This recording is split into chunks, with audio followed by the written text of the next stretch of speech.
ಧ್ವಜ ಸಂಹಿತೆ ಕೇಳುವವರಿಲ್ಲ. ರಾಷ್ಟ್ರಧ್ವಜ ಈವರೆಗೆ ಕೇವಲ 49 ಲಕ್ಷ ರೂಪಾಯಿ ವಹಿವಾಟು. ಬೇಡಿಕೆ ಕುಸಿತ ಹಿನ್ನೆಲೆ ತಯಾರಿಕಾ ಘಟಕಕ್ಕೆ ಆರ್ಥಿಕ ಸಂಕಷ್ಟ. ದೇಶದ ಏಕೈಕ ಧ್ವಜ ತಯಾರಿಕಾ ಘಟಕಕ್ಕೆ ಆರ್ಥಿಕ ಹೊಡೆತ ಬೀಳ್ತಾ ಇದೆ. ಹುಬ್ಬಳ್ಳಿಯ ಬೆಂಗೇರಿಯ ಖಾದಿ ಗ್ರಾಮೋದ್ಯೋಗ ಸಂಸ್ಥೆಗೆ ಸಂಕಷ್ಟ ಎದುರಾಗಿದೆ. 2022ರಲ್ಲಿ ಧ್ವಜ ಸಂಹಿತೆ ತಿದ್ದುಪಡಿಯನ್ನು ಮಾಡುತ್ತೆ ಕೇಂದ್ರ ಸರ್ಕಾರ. ಪಾಲಿಸ್ಟರ್ ತ್ರಿವರ್ಣ ಧ್ವಜಗಳ ಮಾರಾಟಕ್ಕೆ ಅನುಮತಿಯನ್ನು ಕೂಡ ನೀಡ್ತಾರೆ. ಈ ಹಿನ್ನೆಲೆಯಲ್ಲಿ 2023, 24 ಹಾಗೂ 25ರಲ್ಲಿ ಖಾದಿ ಧ್ವಜಗಳ ಬೇಡಿಕೆ ಕುಸಿತ ಆಗುತ್ತೆ. ನೋಡಿ, ಮೊದಲಿಗೆ ಖಾದಿ ಧ್ವಜಗಳಿಗೆ ಬೇಡಿಕೆ ಅನ್ನೋದು ಹೆಚ್ಚಿತ್ತು. ಖಾದಿ ಧ್ವಜಗಳನ್ನೇ ಕೊಂಡ್ಕೊಳ್ಬೇಕಾಗಿತ್ತು. ಆದರೆ ಯಾವಾಗ 2022ರ ಧ್ವಜ ಸಂಹಿತೆಯನ್ನು ಜಾರಿಗೆ ತರಲಾಗುತ್ತೋ ಆಗಿನಿಂದ ಸಮಸ್ಯೆ ಎದುರಾಗ್ತಾ ಇದೆ. ಯಾಕಂದ್ರೆ ಆ ತಿದ್ದುಪಡಿ ಮಾಡಿದ ನಂತರ ಕೇಂದ್ರ ಸರ್ಕಾರ ಪಾಲಿಸ್ಟರ್ ತ್ರಿವರ್ಣ ಧ್ವಜಗಳ ಮಾರಾಟಕ್ಕೆ ಅನುಮತಿಯನ್ನ ಕೊಡುತ್ತೆ.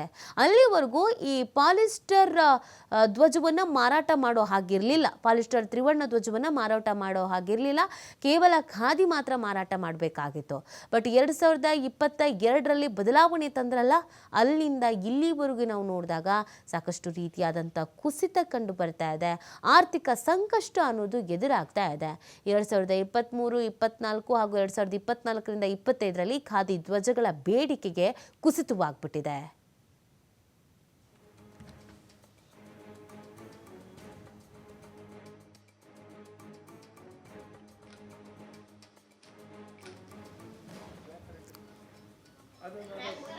ಹಾಗಿದ್ರೆ ಅಲ್ಲಿ ಯಾವ ರೀತಿಯಾದಂಥ ಪರಿಸ್ಥಿತಿ ಇದೆ, ಎಷ್ಟರ ಮಟ್ಟಿಗೆ ಬೇಡಿಕೆ ಕುಸಿತವಾಗಿದೆ, ಆರ್ಥಿಕವಾಗಿ ಯಾವ ಥರ ಸಂಕಷ್ಟ ಎದುರಾಗ್ತಾ ಇದೆ, ಅಲ್ಲಿ ಕೆಲಸ ಮಾಡುವಂಥ ಉದ್ಯೋಗಿಗಳನ್ನೇ ನಮ್ಮ ಪ್ರತಿನಿಧಿ ಯಲ್ಲಪ್ಪ ಮಾತನಾಡಿಸಿದ್ದಾರೆ. ನೋಡೋಣ ಬನ್ನಿ.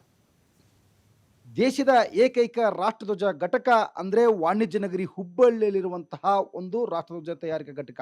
ಈ ಒಂದು ತಯಾರಿಕಾ ಘಟಕದಲ್ಲಿ ರಾಷ್ಟ್ರಧ್ವಜಗಳು ಸುಮಾರು 2.5 ಕೋಟಿ ರೂಪಾಯಿ ಬೆಲೆ ಬಾಳುವಂತಹ ರಾಷ್ಟ್ರಧ್ವಜಗಳು ಹಾಗೆ ಉಳಿದುಕೊಂಡಿವೆ.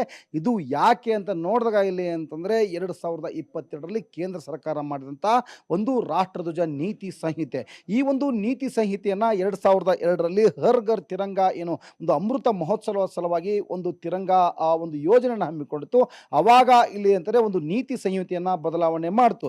ಯಾಕಂದ್ರೆ ದೇಶದಲ್ಲಿಯೇ ಏಕೈಕ ಅದು ಮಾನಕ್ ಬ್ಯೂರೋದಿಂದ ಅನುಮತಿ ಪಡೆದುಕೊಂಡಿದ್ದು ಹುಬ್ಬಳ್ಳಿಯ ಒಂದು ಬೆಂಗೇರಿ ಖಾದಿ ಗ್ರಾಮೋದ್ಯೋಗದಲ್ಲಿ ಪಡೆದುಕೊಂಡು ಒಂದು ರಾಷ್ಟ್ರಧ್ವಜಗಳನ್ನ ಸಿದ್ಧಪಡಿಸಲಾಗ್ತಾ ಇದೆ. ಇಲ್ಲಿ ಅಂತಾರೆ ಸರಿಸುಮಾರು ವಹಿವಾಟನ್ನು ನೋಡಿದಾಗ ಇಲ್ಲಿ ಅಂತಾರೆ 2 ಕೋಟಿ, 3 ಕೋಟಿ, 4 ಕೋಟಿ ರೂಪಾಯಿಯೂ ಸಹ ಇಲ್ಲಿ ಅಂತಾರೆ ವಹಿವಾಟು ಆಗಿದ್ದು ಇದೆ. ಆದರೆ ಈ ವರ್ಷ ಇಲ್ಲಿ ಅಂತಾರೆ ವಹಿವಾಟು ನೋಡಿದಾಗ ಕೇವಲ ಇಲ್ಲಿ ಅಂತಾರೆ 49 ಲಕ್ಷ. ಯಾಕೆ 49 ಲಕ್ಷ ಅಂತಂದ್ರೆ ಪ್ರತಿ ವರ್ಷವೂ ಸಹ ಇಲ್ಲಿ ಅಂತಂದ್ರೆ ಒಂದು ಕೇಂದ್ರ ಸರ್ಕಾರ 2022ರ ಇಲ್ಲಿ ಅಂತಂದ್ರೆ ಒಂದು ಮಾನಕ್ ಬ್ಯೂರೋ ಇಲ್ಲಿ ಅಂತಾರೆ ಕಟ್ಟುನಿಟ್ಟಿನ ಕ್ರಮ ತೆಗೆದುಕೊಳ್ಳುತ್ತು.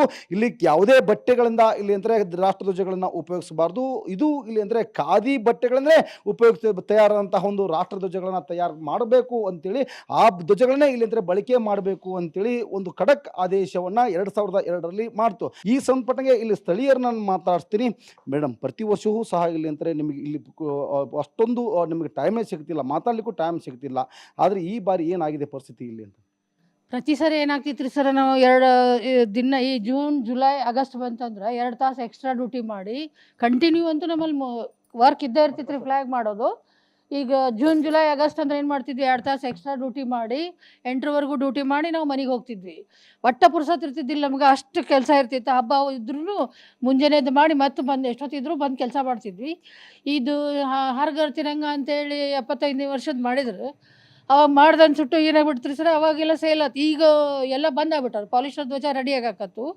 ಆಮೇಲೆ ಈಗ ನೀತಿ ಸಂಹಿತೆ ನಮ್ದು ಬ್ಯೂರೋ ಆಫ್ ಇಂಡಿಯನ್ ಸ್ಟ್ಯಾಂಡರ್ಡ್ ಅಂತ ಕೊಟ್ಟು ಅದಕ್ಕೊಂದು ಸ್ಟ್ಯಾಂಡರ್ಡ್ ಕೊಟ್ಟು ಫ್ಲ್ಯಾಗ್ ಮಾಡ್ಸಾಕತ್ತಿದ್ರು. ಈಗ ನಾವು ಇಲ್ಲಿ ಮಾಡಿಟ್ಟೆ ಖಾದಿ ಧ್ವಜ, ಅದನ್ನು ತೊಗೊಳ್ಳೋರೇ ಯಾರೂ ಇಲ್ಲ. ಸೇಲ್ಸ್ ನಮ್ಮಲ್ಲಿ ಸ್ಟಾಕ್ ಕುಂತೈತಿ, ಸೇಲ್ಸ್ ಇಲ್ಲ. ಹಾಗಾಗಿ ನಮ್ಮಲ್ಲಿ ಕೆಲಸನೇ ಇಲ್ದಂಗೆ ಆಗೈತೆ ರೀ. ಇಲ್ಲಿ ಕಾರ್ಯದರ್ಶಿಗಳಿದ್ದಾರೆ, ನಾನು ಅವರನ್ನೇ ಮಾತಾಡ್ತೀನಿ. ಸರ್, ಇಲ್ಲಿ 9 ಸೈಜಿನ ಒಂದು ಫ್ಲಾಗ್ಗಳು ರೆಡಿ ಆಗ್ತವೆ. ಆದರೆ ಈಗ ಬೇಕಾದಂತಹ ಬಟ್ಟೆ ಇಲ್ಲಿ ಅಂದರೆ ರಾಷ್ಟ್ರಧ್ವಜ ಇಲ್ಲಿ ಮಾನಕ್ ಬ್ಯೂರೋ ಒಂದು ಅನುಮತಿ ಕೊಟ್ಟಿದ್ದು ಇಲ್ಲಿ ಖಾದಿ ಬಟ್ಟೆಗಳೇ ರಾಷ್ಟ್ರಧ್ವಜಗಳನ್ನು ಉಪಯೋಗಿಸಬೇಕು ಅಂತ. ಆದರೆ ಬೇಕಾಬಿಟ್ಟಿಯಾಗಿ ಫ್ಲಾಗ್ಗಳನ್ನು ಉಪಯೋಗಿಸಿದ್ದಾರೆ. ತಾವೇನು ಹೇಳ್ತೀರಿ? ಮೊದಲು ನಾವು 75ನೇ ಸ್ವಾತಂತ್ರ್ಯೋತ್ಸವದಾಗ 4.5 ಕೋಟಿವರೆಗೂ ನಾವು ಸೇಲ್ ಮಾಡಿದ್ವಿ, ಪ್ರೊಡಕ್ಷನ್ ಮಾಡಿದ್ವಿ, ಸೇಲ್ ಮಾಡಿದ್ವಿ. ನಮ್ಮಲ್ಲಿ ಕೆಲಸಗಾರಿಗೆ 2,000 ಜನಕ್ಕೆ ಕೆಲಸ ಕೊಟ್ಟಿದ್ವಿ. ಈಗ ಅದೆಲ್ಲ ಆಗಿ ಈಗ 3 ವರ್ಷದಿಂದ ಕ್ರಮೇಣ ಕಡಿಮೆ ಆಗ್ತಾ ಬಂದು ಈ ವರ್ಷದಲ್ಲಿ ನಾವು 2.5 3 ಕೋಟಿ ನಾವು ಗುರಿ ಇಟ್ಕೊಂಡಿದ್ದೀವಿ. ಇಲ್ಲಿವರೆಗೆ ಬರೀ 49 ಲಕ್ಷ ಆಗಿದೆ. ಅದಕ್ಕೆ ದಯಮಾಡಿ ಕೇಂದ್ರ ಸರ್ಕಾರ ಅದೇನು ತಿದ್ದುಪಡಿ ಮಾಡಿದ್ರು ಅದನ್ನ ಹಿಂಪಡೆದು ಸ್ಟ್ರಿಕ್ಟ್ ಆಗಿ ನಮ್ಮ ಖಾದಿ ಧ್ವಜಗಳನ್ನೇ ಎಲ್ಲ ಕಡೆ ಹಾರಿಸಬೇಕು ಅಂತ ಒಂದು ಆದೇಶವನ್ನು ಮಾಡಬೇಕಂತ